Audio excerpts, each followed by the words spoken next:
ಕಾರ್ಮಿಕ ವಿರೋಧಿ ಕೇಂದ್ರ ಸರ್ಕಾರಕ್ಕೆ ಧಿಕ್ಕಾರ. ಸೇವೆ ಕಾಯಂ ಸೇರಿದಂತೆ ಹಲವು ಬೇಡಿಕೆ ಈಡೇರಿಕೆಗೆ ಪಟ್ಟು. ತಿಂಗಳಿಗೆ ಕನಿಷ್ಠ ವೇತನ 15,000ಕ್ಕೆ ಒತ್ತಾಯ. ಹೀಗೆ ಹಲವು ಬೇಡಿಕೆಗಳನ್ನು ಇಟ್ಕೊಂಡು ಅಂಗನವಾಡಿ ಕಾರ್ಯಕರ್ತರು ಶಿವಮೊಗ್ಗದಲ್ಲಿ ಪ್ರತಿಭಟನೆ ನಡೆಸಿದರು.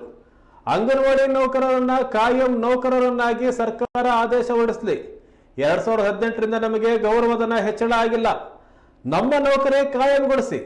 ಇಲ್ಲವಾದ್ರೆ ಕನಿಷ್ಠ ವೇತನವನ್ನ ಸರ್ಕಾರ ನೀಡಲಿ ಅಂತ ಮಾಧ್ಯಮಗಳಿಗೆ ಹೇಳಿಕೆ ನೀಡಿದ್ರು. ಪ್ರತಿ ತಿಂಗಳ 5ನೇ ತಾರೀಕೊಳಗೆ ಗೌರವಧನ ಬಿಡುಗಡೆ ಆಗಲಿ. ಮೊಟ್ಟೆ ದರ ಹೆಚ್ಚಳ ಆಗಿದೆ, ಆದರೆ ನಮಗೆ ಒಂದು ಮೊಟ್ಟೆಗೆ ಸಿಗೋದು ಕೇವಲ 6 ರೂಪಾಯಿ ಅಂತ ಆಕ್ರೋಶ ಹೊರಹಾಕಿದ್ರು. ಕಾರ್ಯಕರ್ತರ ಹೋರಾಟಕ್ಕೆ ಎಲ್ಲಿಯವರೆಗೆ ಹೋರಾಟ, ಎಲ್ಲಿಯವರೆಗೆ ಹೋರಾಟ, ಕನಿಷ್ಠ ಕೂಲಿ, ಕನಿಷ್ಠ ಕೂಲಿ, ಎಲ್ಲಿಯವರೆಗೆ ಹೋರಾಟ, ಯಾತಕ್ಕಾಗಿ ಹೋರಾಟ, ಯಾತಕ್ಕಾಗಿ ಹೋರಾಟ. ಅಂಗನವಾಡಿ ಕಾರ್ಯಕರ್ತರ ಬೇಡಿಕೆಗಳು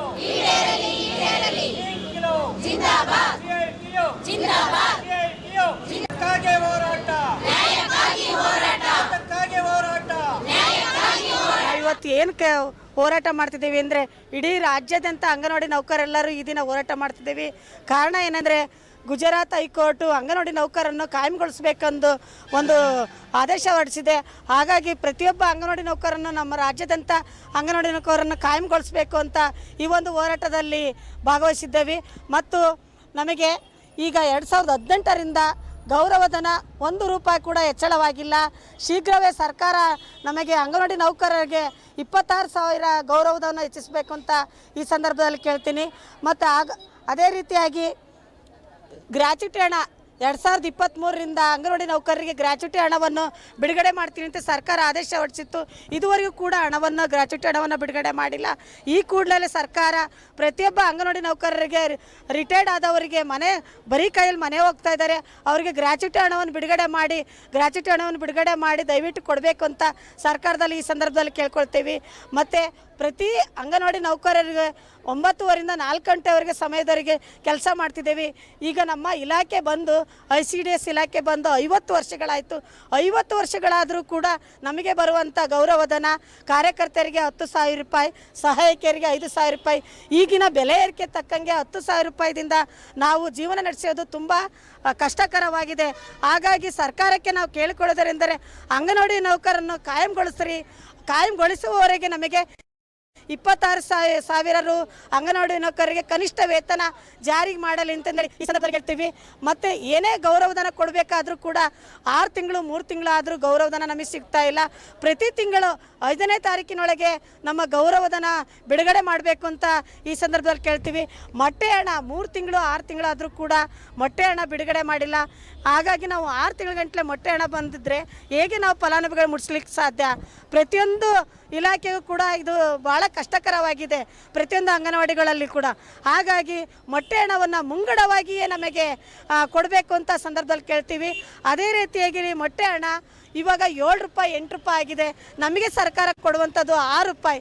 6 ರೂಪಾಯಿ ತಗೊಂಡು ನಾವು ಫಲಾನುಭವಿಗಳಿಗೆ ಮುಟ್ಸ್ಲಿಕ್ಕೆ ಆಗ್ತಾ ಇಲ್ಲ. ಹಾಗಾಗಿ ಸರ್ಕಾರ ಯಾವ ರೀತಿ ಮೊಟ್ಟೆ ಹಣ 8 ರೂಪಾಯಿ ಇದೆಯೋ ಆ ರೀತಿ ಸಂಭಾವನೆ ಕೊಡಬೇಕು ಮೊಟ್ಟೆಗೆ ಅಂತ ಕೇಳ್ತಿದ್ದೀವಿ. ತರಕಾರಿ, ನಮಗೆ ಮಕ್ಕಳಿಗೆ ತರಕಾರಿ ನಿಲ್ಲಿಸಿದೆ. ತರಕಾರಿ ಇಲ್ದಿದ್ದಕ್ಕೆ ನಾವು ಪೌಷ್ಟಿಕ ಆಹಾರ ಕೊಡಲಿಕ್ಕೆ ಆಗ್ತಾ ಇಲ್ಲ. ಏನೇ ಒಂದು ಪೌಷ್ಟಿಕ ಆಹಾರ ಕೊಡಬೇಕು ಅಂದರೆ ಮಕ್ಕಳಿಗೆ ತರಕಾರಿಯಿಂದ ಅಡುಗೆ ಮಾಡಿ ನೀಡಿದರೆ ಅದು ಪೌಷ್ಟಿಕ ಆಹಾರವಾಗ್ತಿದೆ. ಪೌಷ್ಟಿಕ ಆಹಾರ ಬೇಕು ಅಂದರೆ ಮಕ್ಕಳಿಗೆ ತರಕಾರಿ ಮುಖ್ಯ. ತರಕಾರಿ ಹಣವನ್ನು ಬಿಡುಗಡೆ ಮಾಡಿ ಅಂತ ಕೇಳ್ತಿದ್ದೀವಿ. ಮತ್ತು ಹಿಂದುಳಿದ ಇತರೆ ನಮ್ಮ ಈ ಸಾದಿಲ್ವಾರು ಇತರೆ ಏನೇ ವೆಚ್ಚಗಳು ನಮಗೆ ಅಂಗನವಾಡಿಯಲ್ಲಿ ಸಿಗ್ತಾ ಇಲ್ಲ. ಆ ಸಾದಿಲ್ವಾರು ವೆಚ್ಚ, ಇತರೆ ಏನೇ ನಮಗೆ ವೆಚ್ಚಗಳಿದ್ದರೆ ಅದನ್ನು ಕೂಡ ಸರ್ಕಾರವೇ ಬಗೆಹರಿಸಬೇಕು. ಕೊಡ್ತೀವಿ ಅಂತ ಆರ್ಡ್ರ್ ಹಾಕಿಸಿ ಅದನ್ನ ಹಣ ಬಿಡುಗಡೆನೆ ಮಾಡಿದೆ, ಭಾಳ ಮೋಸ ಮಾಡಿದೆ. ಬಂದಿರೋಂಥ ಕಾಂಗ್ರೆಸ್ ಸರ್ಕಾರ ಕೂಡ 1 ರೂಪಾಯಿ ಹೆಚ್ಚಳ ಮಾಡಿಲ್ಲ. ನಮ್ಮ ಅಂಗನವಾಡಿ ನೌಕರರು ಎಲ್ಲ ಮಹಿಳೆಯರು, ಪ್ರತಿ ಬಡ ಮಹಿಳೆಯರು, ನಾವು ಬಡವರಾಗಿದ್ದಕ್ಕೆ ಅಂಗನವಾಡಿ ನೌಕರಾಗಿ ಸೇರಿರೋದು. ಇಂಥ ಸಂದರ್ಭದಲ್ಲಿ ₹1 8 ವರ್ಷ ಆದರೂ ನಾವು ₹1 ನೌಕರರಿಗೆ ಸಂಬಳ ಜಾಸ್ತಿ ಮಾಡದೇ ಇದ್ದರೆ ನಾವು ಹೇಗೆ ಜೀವನ ಮಾಡೋಕ್ಕೆ ಸಾಧ್ಯ ಸರ್? ಅಂಗನವಾಡಿ ನೌಕರರಿಗೆ ಕೊಡ್ತೀವಿ ಅಂತ ಹೇಳಿದರೆ ನಮಗೆ ಇದು ಓಟ್ ಹಾಕ್ಸ್ಕೋಬೇಕಾರೆ ಇದುವರೆಗೂ ಕೂಡ 6ನೇ ಗ್ಯಾರಂಟಿನ ನೀವು ಆಶ್ವಾಸನೆ ನೀಡಿದ ಜಾರಿ ಮಾಡಿಲ್ಲ. ಮೇಡಮ್ ಅವರೇ, ನೀವು ಹೇಳ್ಕೊಳ್ಳೋದಿಷ್ಟೇ, ನೀವು ಮುಂದೆ ನಾವು ಓಟ್ ಹಾಕಬೇಕು ಅಂತ ಇತ್ತು ಅಂದರೆ ನೀವು 6ನೇ ಗ್ಯಾರಂಟಿಯಾಗಿ ಈ ಸಂದರ್ಭದಲ್ಲಿ ಬೇಡಿಕೆ ಆಗಿ ಅದನ್ನ ನಮಗೆ ಈಡೇರಿಸ್ರಿ. ಇನ್ನು ಮುಂದೆ ನೀವು ಓಟ್ ಹಾಕೋದು ಕಷ್ಟ ಐತೆ ನೋಡ್ರಿ.